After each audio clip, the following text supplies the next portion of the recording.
Here we go. We are recording, and Bianca, whenever you're ready, the floor is yours. All right. Thanks, Mark. Hello, everyone. All right, let's talk about anxiety. Growing up, I've always had issues with anxiety. I was afraid of so many things. It was so bad that it affected my everyday life and got in the way of my relationships, career, and personal dreams and goals. I was stuck watching other people live their dreams, and I was stuck in a mindset that this was it and this was going to be my life forever. But then I woke up one day with the realization that I cannot let it control my life anymore. I could not keep living like this and that I needed to fix something. I started to read books, watch TED Talks, and figure out ways of how I can live up to what I truly want in life and push away my anxieties. I fell into self development and it changed my life. One TED Talk in particular stood out to me, and it was called My Year of Saying Yes to Everything, in which Shonda Rhimes spoke about for how a whole year she decided to say yes to all the things that she was afraid of doing so. And so I followed this. I started to say yes to all the things that made me uncomfortable. It started with joining yoga meetups to socialize more, going to shows alone, and I even decided to join a group of people I knew in high school, but never conversed with on a trip to Michigan for a festival called Electric Forest. I never thought I would have gotten on a plane all the way across the country to share a tent with 5 people I barely knew for 5 whole days. One of my dreams was to travel, but planes gave me anxiety, so I knew that slowly getting myself comfortable was the way to do it. I then transferred to this college and I was forced to talk to my peers more and join some clubs on campus. Last but not least, I started my YouTube channel and a small business, which was really scary for me. And now here I am doing a speech. And yes, public speaking was also another fear of mine. For this club that I chose to join during my last semesters of college ever, I never would have gotten here had I not pushed myself through all my doubts and fears. In the end, no one is really paying attention to you or judging you. And if they are, then who cares? People who are judging you are usually because they are projecting their own insecurities. I will still continue on this journey, and I cannot wait to survive, but to truly live. YOLO, as Drake or the Strokes have once said, we really only have one chance to live how we want to live. So get comfortable with being uncomfortable, follow your dreams, and do whatever you want in life. Just don't hurt people. Thank you. Awesome. Thank you, Bianca. Our next presenter is going to be Angelica. Awesome, Bianca, kudos, that was awesome. Okay, so I'll go ahead and just kind of jump into it. So I want everybody to close their eyes and to think about the people who have influenced or mentored you throughout your journey. Of course, most of you may think of people within your immediate circle, like your parents, siblings, other family members, and even friends. Now try thinking of somebody that's outside of that immediate circle. Who are they? Are they perhaps your professors, your boss? Maybe you're part of a formal mentorship program. Olivet Nazareth University surveyed over 3,000 people about professional mentor-mentee relationships in 2019. 76% of those people think mentors are very important. However, only 37% of people currently have one. Hi, everyone. My name is Maria Angelica Hernandez.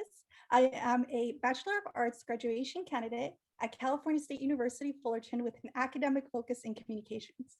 In 2020, I started my own marketing communications consulting company, Mode Communications. After graduation, I will be investing my summer as a NASA communications intern, and I will be joining IBM as a communications professional. A lot of people ask me, wow, you must be very smart. And some people, they tell me that it was probably easy for me, or how did I do that? Well, I'm here to share with you my secret. And my secret is that I have invested my time in seeking, selecting, and listening to my mentors. I come from a working class immigrant single parent household. Growing up, my mother was never really home. She worked tremendously hard as a domestic worker to keep a roof over her head and food on the table. Needless to say, I didn't really see my mom. A lot of the lessons of life I had to learn by trial and error. This continued until I graduated from high school. As I entered the real world, I realized that there is so much that I do not know.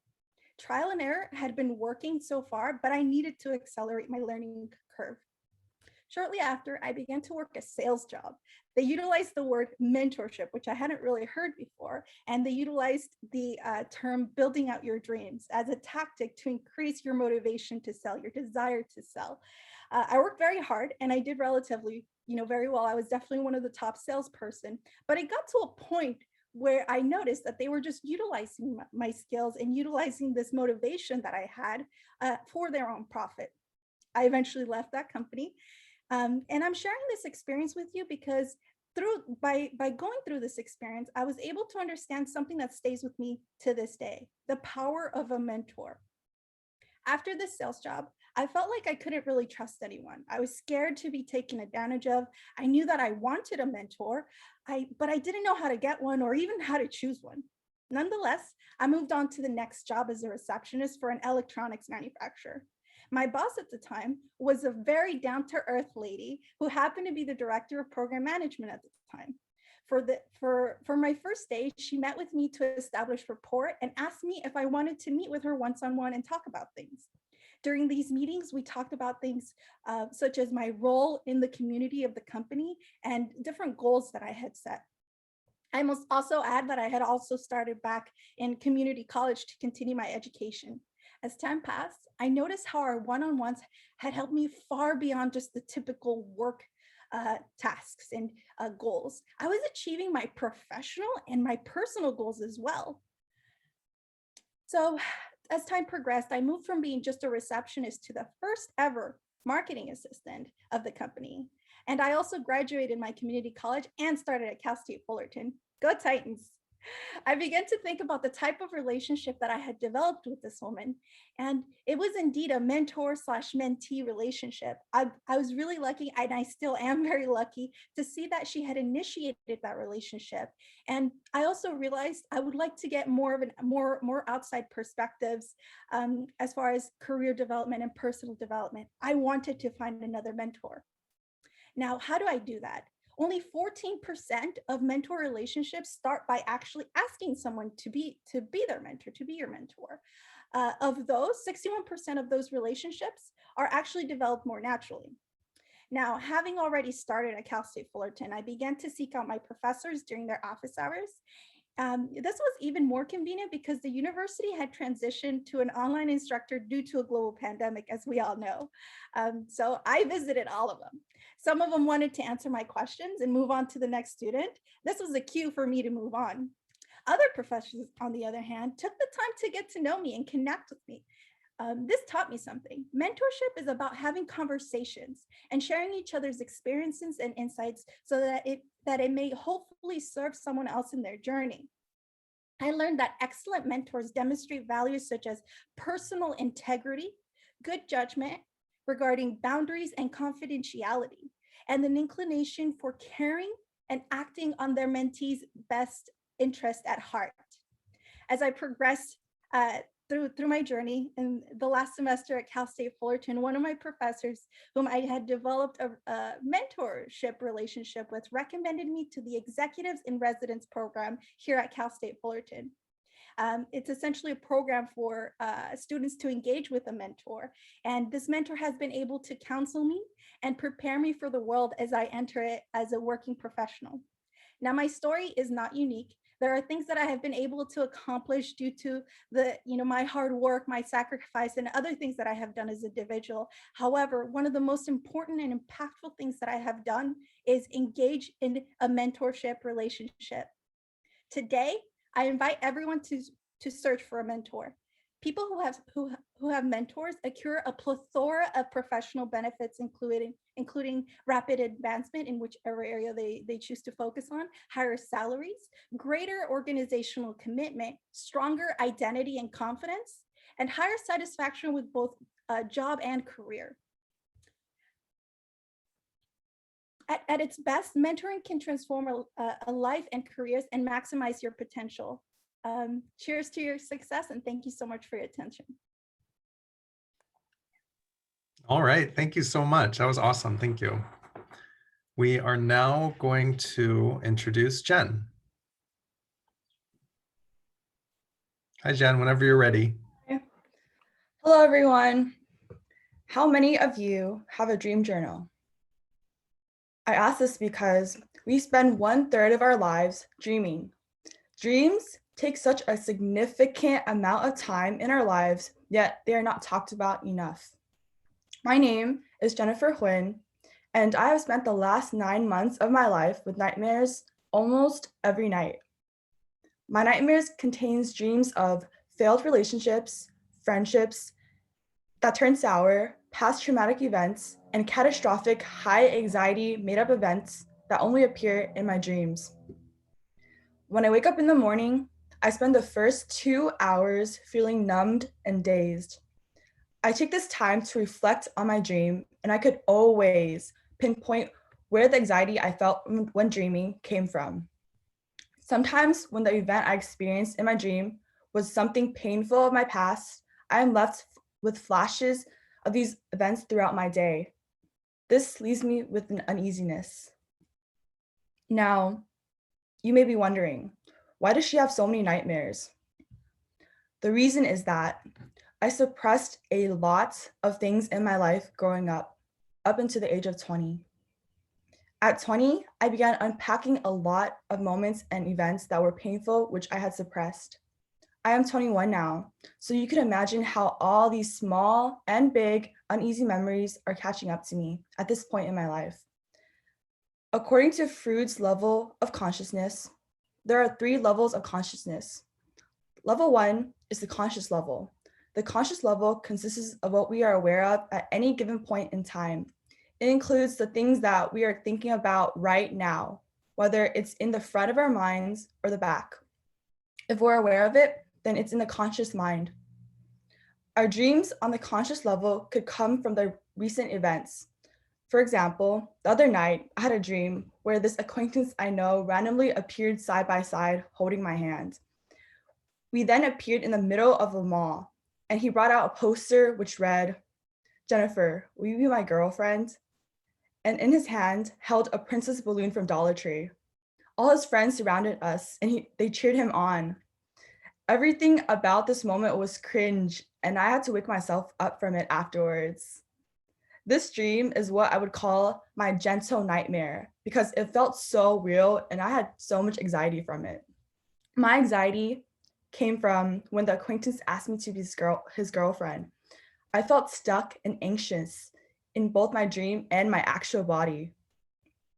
Not too long ago, I was in a relationship that felt both right and wrong, but more so wrong for me. My lighthearted nightmare brought out the same emotions of feeling stuck and unhappy like I felt in that relationship. Now, the next level of consciousness is the subconscious or preconscious level. This is the stuff from which dreams are made. We can consider it as the storehouse of all remembered experiences that are left on the mind. The subconscious holds information that is just below the surface of awareness. A person can retrieve such information with relative ease, and we usually refer to these as memories. Level 3, the final level of consciousness, is known as the unconscious level. This is made up of thoughts, memories, instinctual desires that are buried deep within ourselves and far below our conscious awareness. Even though we're not aware of their existence, they have a significant amount of influence on our behavior. Throughout our childhood, we gather many different memories and experiences that form the beliefs, fears, and insecurities that we carry today. However, we cannot recall most of these memories. Rather, they are unconscious forces that drive our behavior. Level 3 is where my unconsciousness lies, and it is the level that comes out at night in my nightmares. This is where I suppress a lot of my troubled memories to where the only place they could come out is when I go to sleep. And so the 2 decades of suppression I have done is coming out now. I am learning that there are things I have not healed from, and that unpacking these events in my life is necessary for me to understand why I am the way I am today and how I can move forward with that. It is important for us to feel our emotions when they happen, rather than suppressing and avoiding them. When we avoid our uneasy emotions to situations, it may come out 5 years from now, 10 or more, but eventually they will come out one way or another if we don't deal with them now. You see people running marathons when they reach the age of 30. A reason behind that is because around age 30 is when some people start to finally unpack the dark memories throughout their lives. And then they feel the need to do a big change, like running a marathon, to feel good about themselves. Could you imagine getting to age 30 or 40 and then finally releasing all your suppressed memories? That would be so much to unpack at that stage of our lives.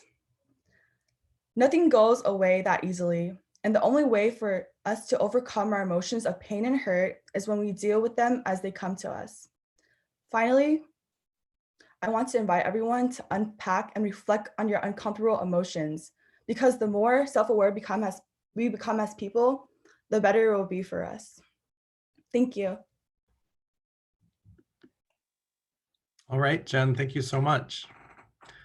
And yes, you can definitely show some love in the chat whenever you want. I will be presenting next on the topic of mental health. So mental health is a topic that affects everybody. Maintaining good mental health has become even more important recently as we have been dealing with isolation and the effects of coronavirus. Everybody faces struggles in their lives, and everybody needs to rely on those they love every once in a while. However, for those with serious mental health issues, everyday problems can become insurmountable. We all want to support our friends and family in these times. I have personally had my experiences with severe mental health issues, and I would like to say one of the most important things you can do is to listen and have empathy. However, empathy can be a very scary thing.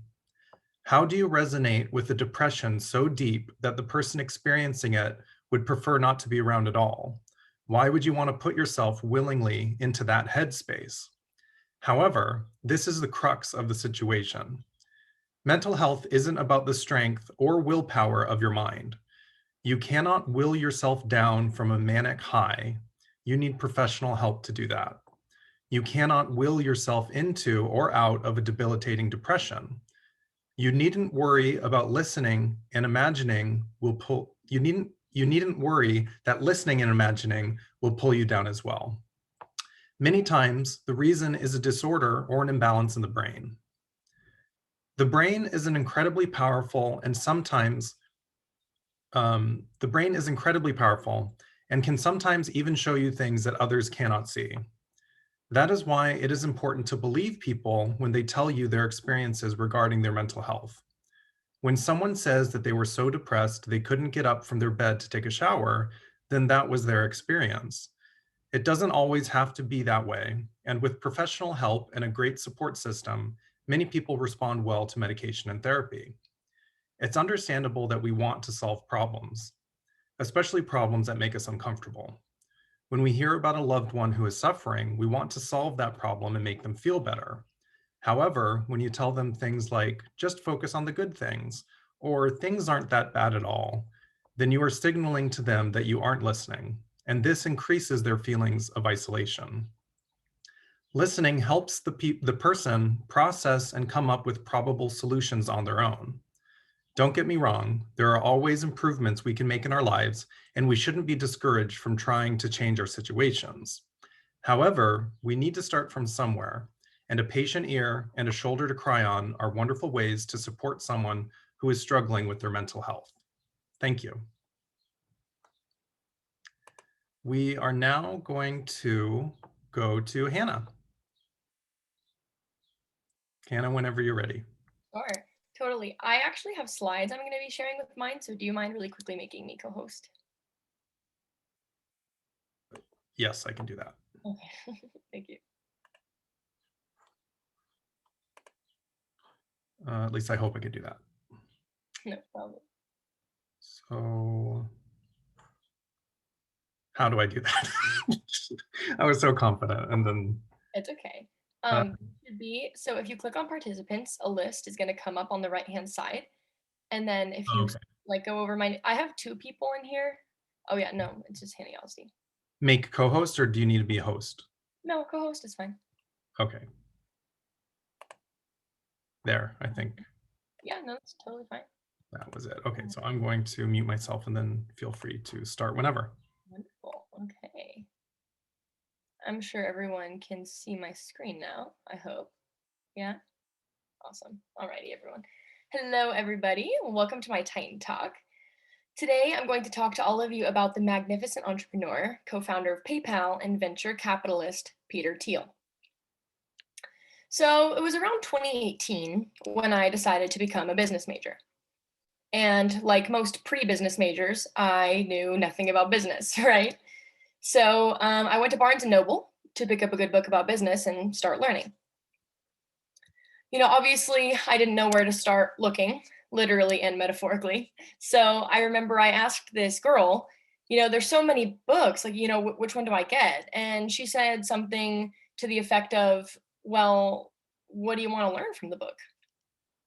And I guess it felt most natural to say, well, I want to learn how to succeed in business. I know a lot more about business now than I did then, and I can confidently claim that there is no holy grail book on how to quote unquote succeed in business, right? There's no formulaic set of steps as to how to be the most successful entrepreneur, how to make $1 billion, how to change your industry forever. Why? Why don't those steps exist? Why can't they exist? I read Peter Thiel's 0 to 1, and now I can tell you that they can't exist because every moment in business happens only once. That's the first line in the book. Every moment in business happens only once. He says, the next Bill Gates will not build an operating system. The next Larry Page or Sergey Brin won't make a search engine. The next Mark Zuckerberg won't create a social media network. Why? The reason is because doing what we already know how to do takes the world from 1 to n, adding more of something familiar. But every time we create something new, we go from 0 to 1. Whenever we think about the future, we hope for progress, right? Now, progress can take 2 forms: horizontal progress and vertical progress. Horizontal progress, like I mentioned, is when we go from 1 to n. This is when we copy things that work. And it's easy to picture horizontal progress because we already have an idea of what it looks like, right?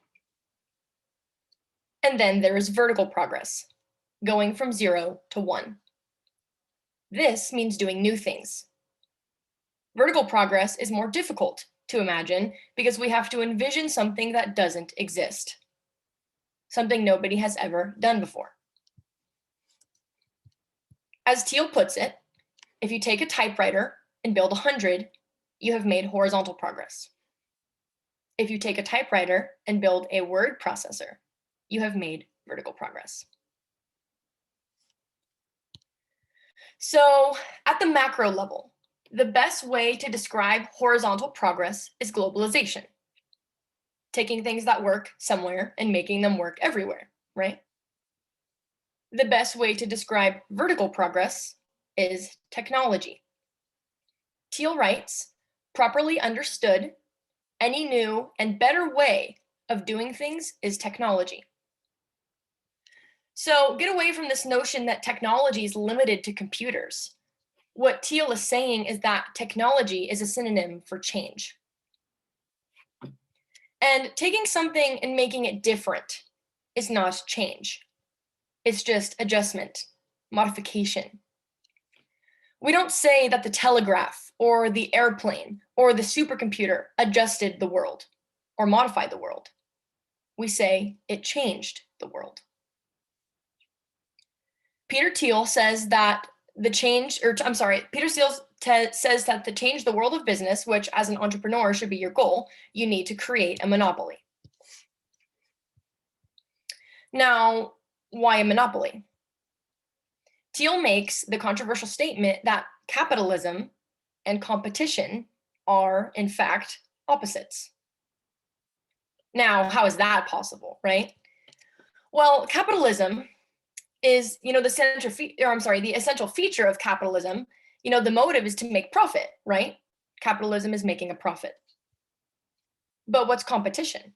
Well, you learn in any introductory econ class about concepts such as perfect competition, which teach us that competition eliminates profit, because competition is about minimizing price and squeezing out profit margins, right? However, monopolies will never have these issues. Monopolies enjoy no competition, high profits, and allowing for investing in the future. But now the important question is, how do you build a monopoly? I guess we already learned that I can't give you a step-by-step guide to answer that, but I can tell you what Peter Thiel says. Thiel says that success has nothing to do with luck. If you believe that your future is ruled by luck, then you have to be ready for anything, right? So that's kind of how we function. And so our entire society is built around this premise. For example, we're taught from a young age about a plethora of subjects, right? We learn math, English, science, history. And our education system focuses on this diversification of education and skills all the way through college. That's why I am a business major and I have taken art history, biology, theater, geology, etc. Right? We are rewarded throughout our academic lives for knowing just enough about everything, which consequently means that we'll be average at everything, but great at nothing. So instead, if you take the approach that you have the ability to shape your own future, you're always going to carefully plan for your next steps, right? If you're in charge, then you have to plan what's next. And getting laser focused on the subject of your choosing early on can help us become so knowledgeable about whatever industry that you're prepared to create these 0 to 1 solutions that we so desperately need, because they're solutions, right? We are not lottery tickets. Our destiny is not left to luck. We have the ability to control the future because we create the future when we create change and go from 0 to 1. Thank you. Thank you, Hannah. Our next presenter will be Daniel. Daniel, whenever you're ready.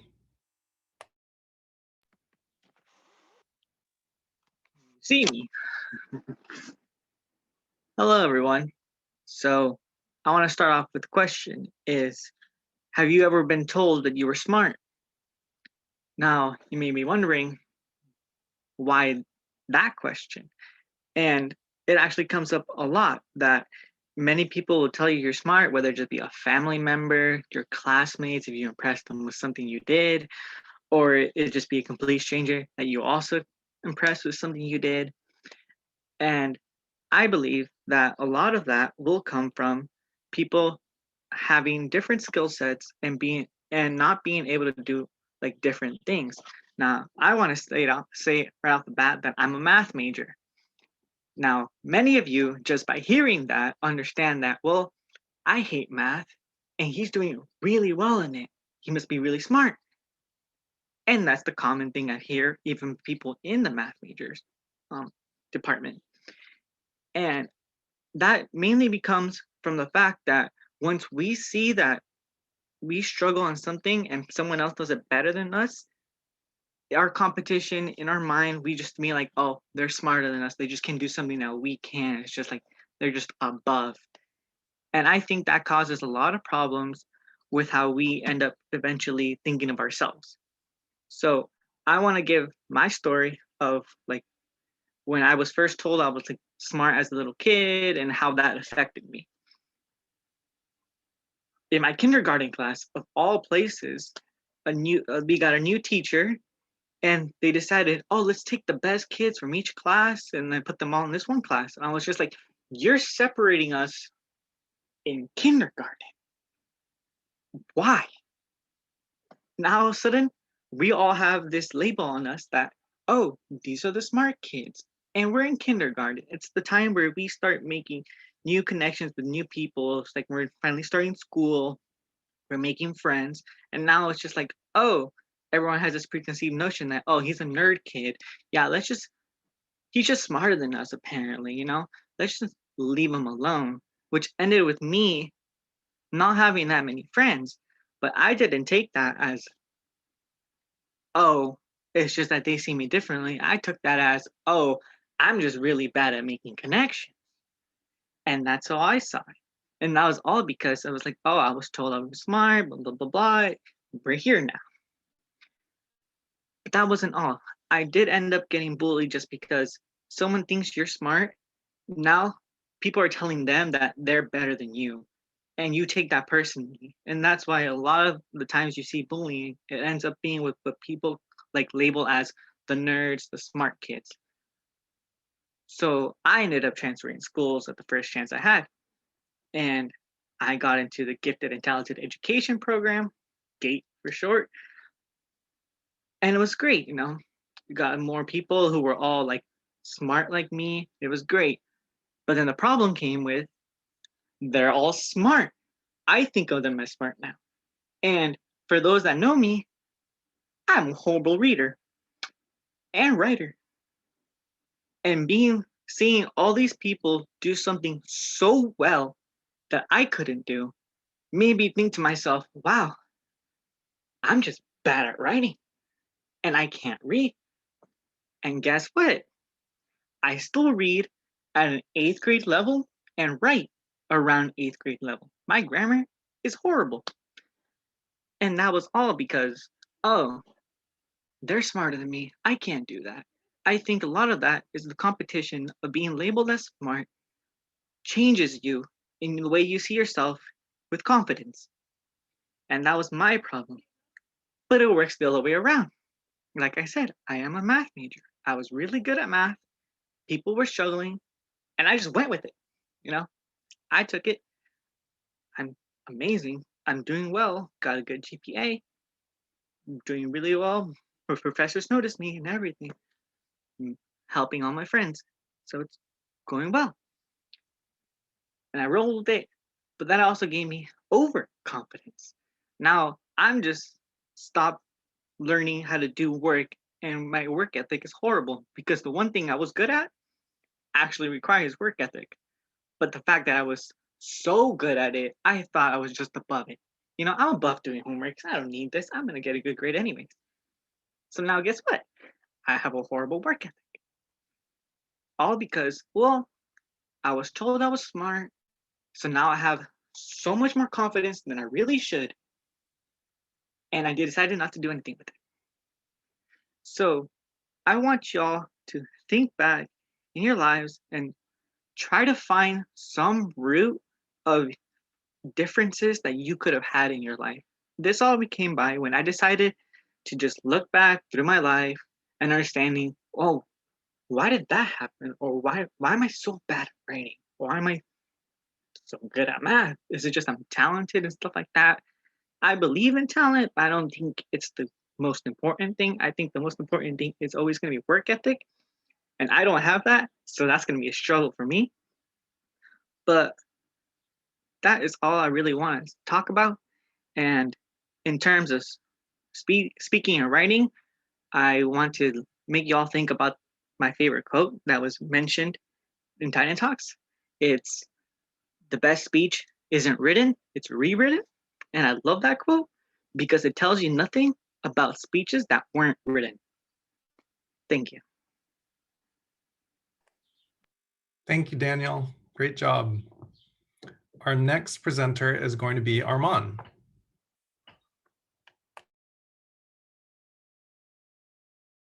Hello, can you hear me? Yes, we can hear you. Okay, so my speech is on the purpose of education. So it kind of ties into what Daniel just talked about. Do you ever stop and ask yourself why you're doing all of this? Why you get up every morning and get ready for another day of classes and studying? Up until college, I really didn't think too much about this, but now it's become a significant factor in my life. As a kid, we don't really think long term about our careers or what we want to do with our lives. We might say, hey, mom, I want to be an astronaut, or dad, I want to be a firefighter. And at the time, we can relate those goals to what influences exist in our environment. For me, that was mostly TV. We get a little older. Maybe now we're in elementary or middle school, and we might still have the same career idea in mind, still without any real thought to it. This is about when parents start giving that age old message of, well, whatever you want to be, the way you get there is by doing well in school. You have to get good grades so you can do well later on. And once that message is instilled in us, suddenly our focus gets narrowed and the grades become the only thing that we focus on. Now, to be fair to our parents, there's definitely a positive correlation between good grades and successful careers. But I also highly doubt that any parent takes seriously what a young child says when they want to be, when they're older. Not because they don't care, but because, well, we change what we want to do 100 times. So now let's fast forward a little bit. And now you're in high school. Your parents have put that academic drive in you, and you know the value of those good grades.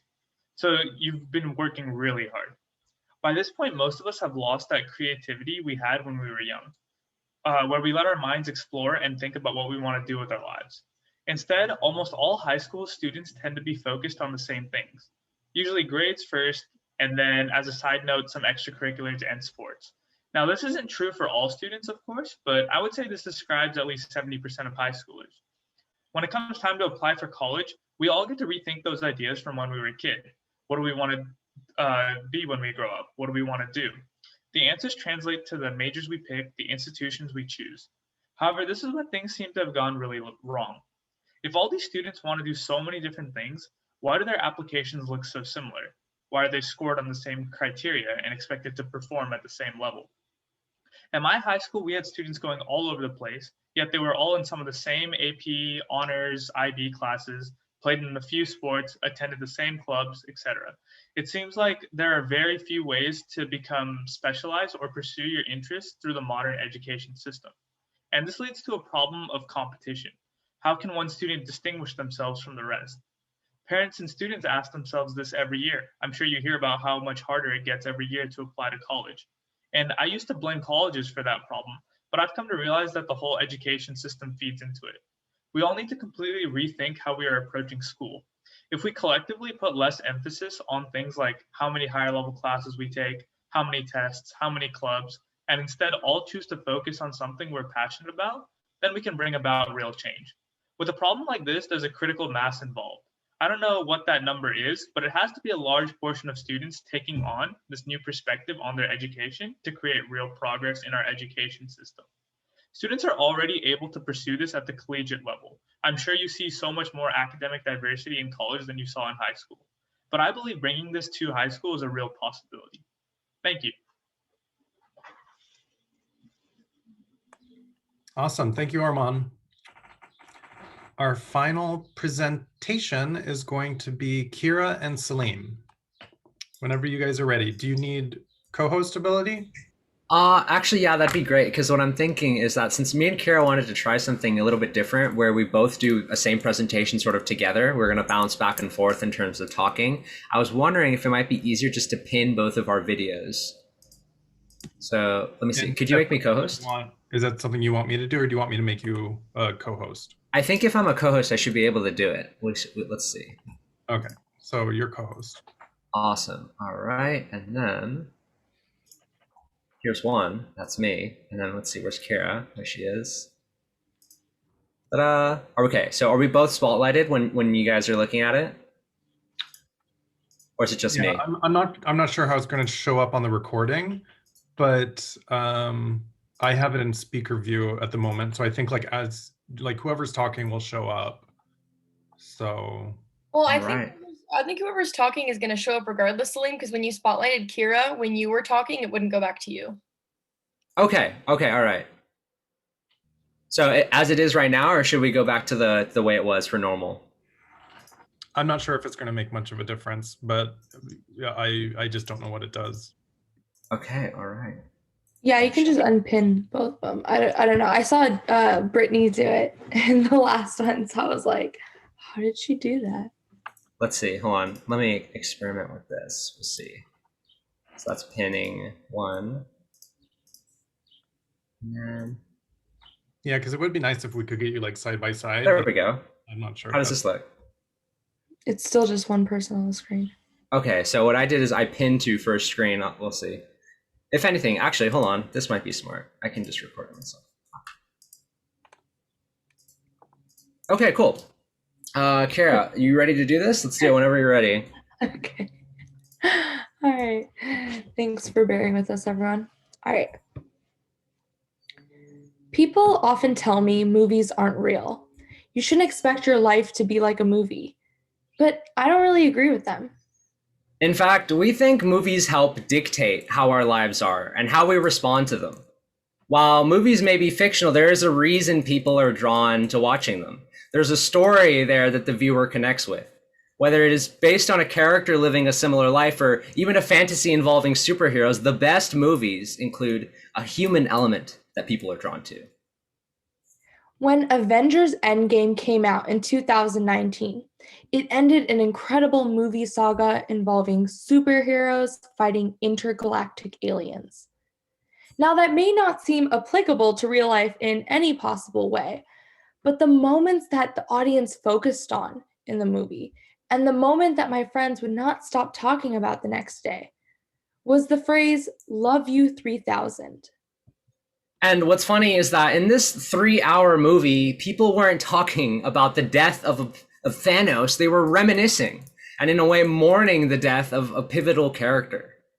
It was the emotional impact the movie had, not the plot, that left a lasting impression on the audience.